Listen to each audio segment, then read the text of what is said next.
teladan kita baginda Rasulullah Muhammad sallallahu alaihi wasallam beserta keluarga, sahabat dan pengikutnya. Mudah-mudahan termasuk kita sekalian di dalamnya. Amin. Semoga umat yang mempercayakan akhiratnya melalui teladan Muhammad SAW benar-benar dapat diikuti muslim serta muslimahnya ya. Tapi maaf ya Pak Ustadz, kalau muslim sih bisa mengikuti teladan Nabi karena nabinya kan laki-laki. Nah pertanyaannya, bagaimana cara Nabi memberi teladan pada muslimahnya? Nabi memberi teladan bahwa laki-laki tidak perlu diatur-atur mengenai pakaian yang benar dan salahnya, atau cara mandi junub yang benar dan salahnya. Dan laki-laki Islam juga tidak disuruh memusingkan perkara dirinya salah dan benarnya terhadap istrinya. Tapi suami berhak menghukum istri bila bersalah. Surat An-Nisa 34, karena laki-laki penanggung jawab istri dan karena suami yang mencari nafkah, makanya istri harus taat. Apabila tidak taat, maka disarankan pisah ranjang dan pukullah mereka. Tapi jika mereka jera dan kembali menaati suami, maka maafkanlah. Tapi saya berpikir ini firman cuma untuk berlaku pada saat Nabi hidup atau bisa berlaku sampai sekarang ya. Karena para muslimah kalau ditanya, Bu, kalau ibu bikin salah sama suami suka dipukul enggak? Mereka jawab, oh kalau suami saya berani pukul saya jamin dia tidur di luar gak dapat jatah malam sunnah. Waduh, kalau zaman sekarang istri lebih galak dari suami itu gimana ya Pak? Berarti hampir semua muslim dan muslimah tidak lagi percaya dengan firman Allah dalam Quran dong. Atau sebagian merasa benar kembali pada Al-Quran Nur Karim. Jadi istri harus terima nasib dipukul ketika salah terhadap suami. Pertanyaannya, adakah hukum dalam Islam apabila ternyata istri yang mencari nafkah kebutuhan dan suami yang tinggal terima makan? Kemudian si istri merasa kesal terhadap suaminya karena telah menyinggung perasaan si istri. Apakah istri juga boleh menghukum dan memukul suaminya, Pak Ustadz?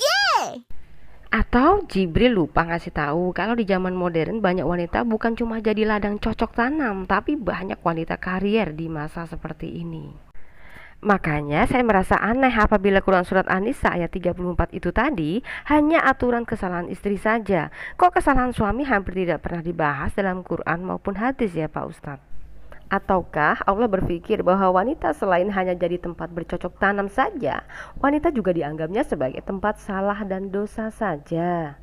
Cross check ya, di surat Al-Baqarah ayat 223, wanita hanya dijadikan tempat bercocok tanam saja. Jadi jangan bilang saya ngarang ya. Oleh karena wanita hanyalah tempat salah dan dosa, makanya Nabi bersabda bahwa setiap wanita menjadi mayoritas dalam neraka, yang disebabkan wanita suka melakukan kesalahan terhadap suaminya, bahkan tidak pandai bersyukur. Nah, bagi teman-teman silahkan yang mau mungkin mencatat hadis-hadis yang saya paparkan sebagai berikut. Kemudian istri pun harus menerima keputusan suami apabila meminta untuk berpoligami. Sebagai tanda ketaatannya terhadap suami, mau tidak mau harus taat karena itu dianggap sebagai sunnah Nabi. Apalagi kalau si istri sudah mengalami menopause atau tidak memiliki keturunan. Ditambah lagi sang suami memiliki harta yang berlebih, maka harus diizinkan mengambil perempuan lain karena diimani sebagai solusi dan dianggap menaikkan derajat wanita. Jangan bilang enggak kalau memang kenyataannya poligami masih ngetren di zaman sekarang. Itu pun kalau suaminya mau ya, karena muslim sekarang merasa ketika beristri lagi akan menyakiti hati istrinya, katanya begitu. Loh, sunnah Nabi kok dianggap menyakiti hati istrinya? Lalu, bagaimana dalam kekristenan sendiri? Mari kita simak bagaimana cara Yesus memberi teladan pada murid-muridnya. Apakah hanya fokus pada wanita saja atau kepada semua? Mari kita simak pemaparannya ya. Bentar ya, saya himbau dulu pada teman-teman semua ya, bahwa orang-orang Yahudi dan sebelum ada peradaban Islam, orang-orang Israel itu sudah sangat cerdas ya. Sehingga ketika mereka buang hajat atau pipis bahkan mandi tidak perlu lagi mesti diajarin para nabi dulu ya bagaimana cara cebok dan mandi yang benar gitu. Tapi dikarenakan manusia dicipta serupa dan segambar dengan penciptanya, maka manusia secara naturnya sudah diperlengkapi dengan akal budi yang juga menjadi sangat jenius. Bahkan karya manusia pilihan Tuhan bisa dinikmati oleh semua orang sedunia. Kalau cuma aturan mandinya harus gimana, cebok yang benar gimana, sudah bukan levelnya orang cerdas lagi ya. Jadi, itulah bukti bahwa Tuhan Allah Israel mau bangsa pilihannya menjadi benih saksi-saksi kebenarannya. Yesaya 43 ayat 3. Sebab akulah Tuhan Allahmu yang Maha Kudus, Allah Israel juru selamatmu. Akulah yang memberitahukan, menyelamatkan dan mengabarkan, dan bukanlah Allah asing yang ada di antaramu. Kamulah saksi-saksiku. Demikianlah firman Tuhan, dan akulah Allah. Bagaimana teladan Yesus yang bisa diteladani oleh semua orang? Hukum istri terhadap suami. Efesus 5 ayat 22-23. Hai istri, tunduklah kepada suamimu seperti kepada Tuhan. Karena suami adalah kepala istri, sama seperti Kristus adalah kepala jemaat. Dialah yang menyelamatkan tubuh. Kalimat seperti Tuhan artinya sama halnya dengan hukum Shema Yisrael yang dianjurkan kasih kepada Allah pada sesama seperti halnya kasih pada diri sendiri. 2. Hukum suami terhadap istri. Efesus 5 ayat 25. Hai suami, kasihilah istrimu sebagaimana Kristus telah mengasihi jemaat dan telah menyerahkan dirinya baginya. Jadi ada keselarasan atau sepadan dan keadilan. Semua dapat teguran. Dan bukan hanya istrinya saja yang dijerat hukum Tuhan ya. Jadi suami sudah mengasihi istrinya, tidak mungkin akan tega menduakan cinta istrinya dan mengecewakannya, bukan? Efesus 5 ayat 31. Sebab itu laki-laki akan meninggalkan ayahnya dan ibunya dan bersatu dengan istrinya, sehingga keduanya itu menjadi satu daging, satu rasa, satu perjuangan. 3. Hukum untuk anak kepada orang tua. Efesus 6 ayat 1-2. Hai anak-anak, taatilah orang tuamu di dalam Tuhan, karena haruslah demikian. Hormatilah ayahmu dan ibumu. Ini adalah suatu perintah yang penting, seperti yang nyata dari janji ini. 4. Hukum orang tua kepada anak-anaknya. Efesus 6 ayat 4. Dan kamu bapak-bapak, janganlah bangkitkan amarah di dalam hati anak-anakmu, tetapi didiklah mereka di dalam ajaran dan nasihat Tuhan. 5. Hukum seorang hamba atau pelayan terhadap tuan atau majikan. Efesus 6 ayat 5. Hai hamba-hamba, taatilah tuanmu yang di dunia dengan takut dan gentar, dan dengan tulus hati, sama seperti kamu taat kepada Kristus. 6. Hukum seorang tuan atau majikan terhadap pelayan atau pembantunya. Efesus 6 ayat 9. Dan kamu tuan-tuan, perbuatlah demikian juga terhadap mereka dan jauhkanlah ancaman. Ingatlah bahwa Tuhan mereka dan Tuhan kamu ada di surga dan Ia tidak memandang muka. 7. Hukum kasih kepada Tuhan.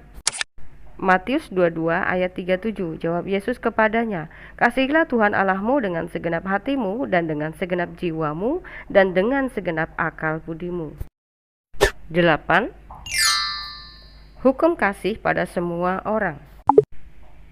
Matius 22 ayat 39. Dan hukum yang kedua yang sama dengan itu ialah, kasihilah sesamamu manusia seperti dirimu sendiri. Dan nasihat Yesus sekali berkalimat langsung mengena pada sasaran. Jadi bukan kalimat yang isinya cuma mendiskriminasi wanita saja, tapi juga keras pada laki-laki, tua, muda, anak-anak, orang tua, dan siapa saja. Dan dia juga berkata dalam Wahyu 3 ayat 19, barang siapa kukasihi, ia kutegur dan kuhajar, sebab itu relakanlah hatimu dan bertobatlah.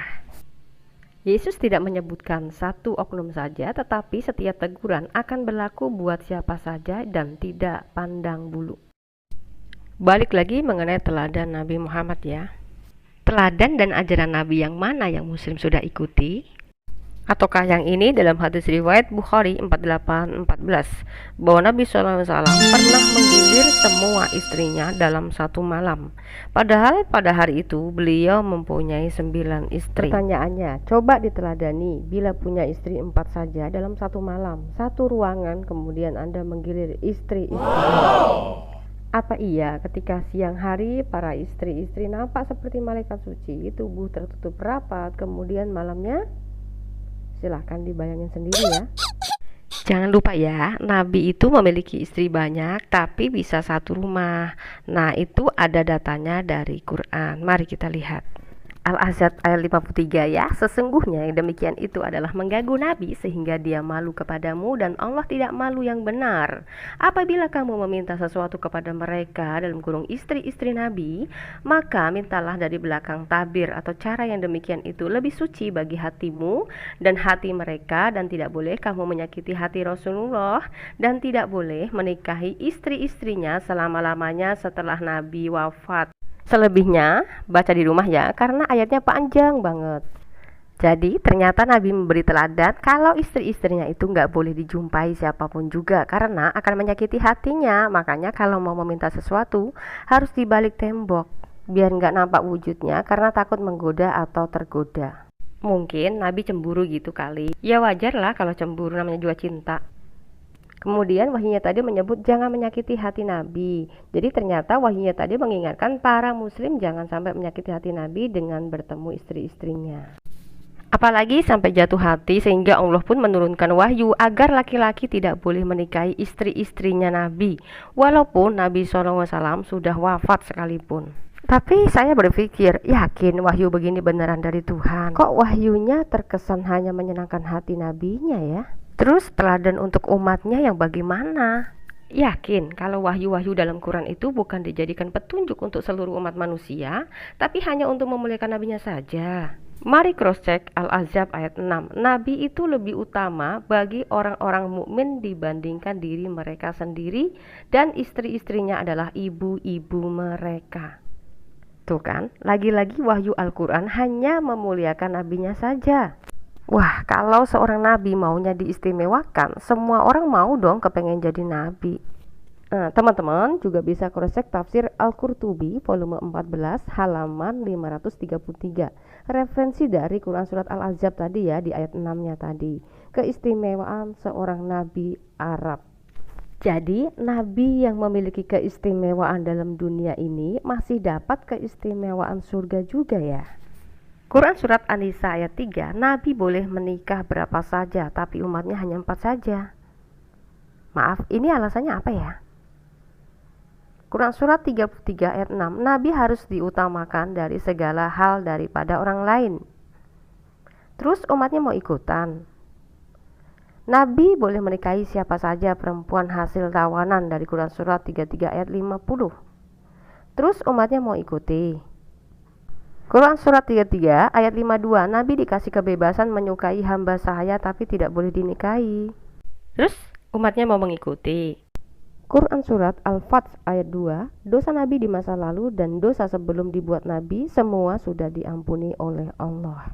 Next, bahas teladan ya. Nurani Nabi mampu menggauli seorang Aisyah yang berusia 9 tahun. Ini data-datanya ya. Silahkan di cross check sendiri.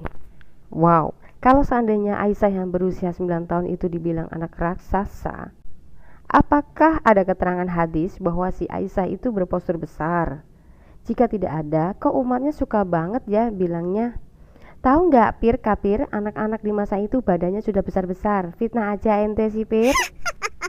Kalau nggak terima, murtad saja mas, daripada tidak mampu menerima kenyataannya. Sudah dikasih data saja, kalian masih ngeles. Gimana ulah kalian yang kerjaannya cuma asumsi, bilang Yesus menikah lah, Taurat dan Injil sudah palsu lah, Kristen pengikut Paulus lah, puas deh pokoknya. Giliran dibales, ntar mewek ngadu ke ketek emaknya, Mak, Fatimah nakal, Mak. Oke, sampai di sini dulu ya pertanyaan-pertanyaan dari saya mengenai klaim Pak Moko Ginta yang katanya meneladani baginda Rasul Shallallahu Alaihi Wasallam. Jadi jangan suka baperan ya, karena kita sudah mendengar klaim Pak Moko Ginta bahwa Muhammad adalah satu-satunya nabi yang memberi teladan sempurna bagi umatnya.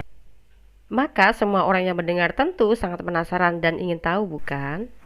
Siapa sih orang yang tidak mau punya imam atau pemimpin yang sempurna tanpa cacat, celah, dan dosa? Semua mau dong, makanya saran saya, para ustadz juga para pengajar Islam harus lebih percaya diri menunjukkan bukti bahwa Muhammad adalah sosok teladan sempurna daripada nabi-nabi sebelumnya. Tentunya harus disertakan bukti-bukti data yang ada dalam Quran maupun hadis secara terang-terangan. Supaya ketika ada orang Kristen yang menganggap bahwa ajaran Yesus itu tidak baik, maka dengan bukti dan data dari pengajar Islam akan memberi pencerahan dan hidayah pada semua kalangan. Semoga Tuhan pencipta kita membuka setiap mata hati kita yang gelap menuju terang sejati. Yohanes 1 ayat 9 sampai 10. Terang yang sesungguhnya yang menerangi setiap orang sedang datang ke dalam dunia. Ia telah ada di dalam dunia dan dunia dijadikan olehnya, tetapi dunia tidak mengenalnya.